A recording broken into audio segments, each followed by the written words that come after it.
মুফাসসিরিনে কেরাম তাফসীরের মধ্যে লিখেছেন এই কোরআনটা রোহের জন্য যেমন ঔষধ, ঠিক তদ্রুপ এই কোরআনটা শরীরের রোগের ঔষধ।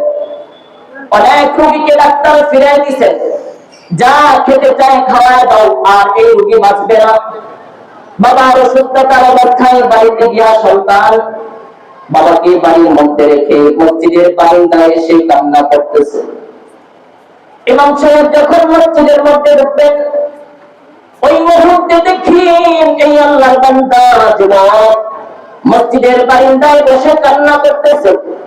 ইমাম সাহেব তাকে প্রশ্ন করলেন, বাবা কি হয়েছে আমার কাছে বলো।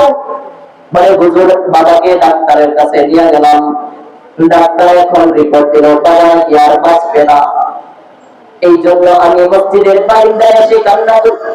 ইমাম সাহেব বললেন, একটা গ্লাস দেয়া দাও, এই গ্লাসটা দিয়ে এক গ্লাস পানি নিয়ে আসো। বান্দা এই গ্লাসটা যখন পানি ইমাম সাহেবের কাছে দিলে, ইমাম সাহেব কোরআন ফু দিয়ে কোরআন ফুল দিয়ে পানির মধ্যে দিয়ে দিলেন। আর এই পানি যখন রোগীকে পান করানো হলো, এই পানি পান করে এই রোগী সুস্থ হয়ে গেছেন। এইরকম হাজারো হাজারো ঘটনা উলামায়ে কেরামের জানা আছে যে এই কোরআনের বরকতে আল্লাহ রোগীকে সুস্থ করে দিয়েছে। সুবহানাল্লাহ। ও দুনিয়ার মুসলমান, ও আল্লাহর গোলাম, এই কোরআন এমন একটা দামি কিতাব। এই কোরআনটা জমিনের মধ্যে আসলো রমাদান। রমাদান এমন একটা মাস, যে মাসের মতো বড় দামি আর কোন মাস নাই। এই কোরআনটা আমার সিনার মধ্যে রাখবো, আল্লাহ আমার দাম বাড়া দিলেন।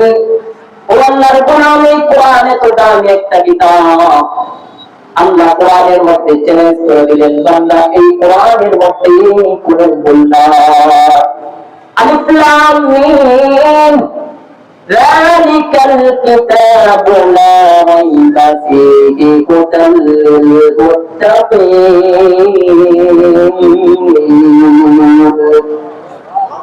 এই কোরআন এমন একটা দামি কিতাব।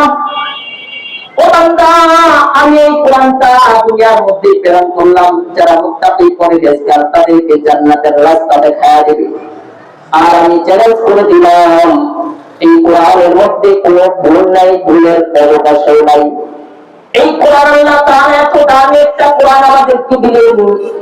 এই কোরআনের সাথে যারা লাগছে তারা বড় দামি হয়ে গেছে। আবার এই কোরআনের সাথে যারা বেয়াদবি করবে, ওর দুনিয়াতে থাকাকালীন চূড়ান্ত ধ্বংস হয়ে গেছে। ঠিক কিনা?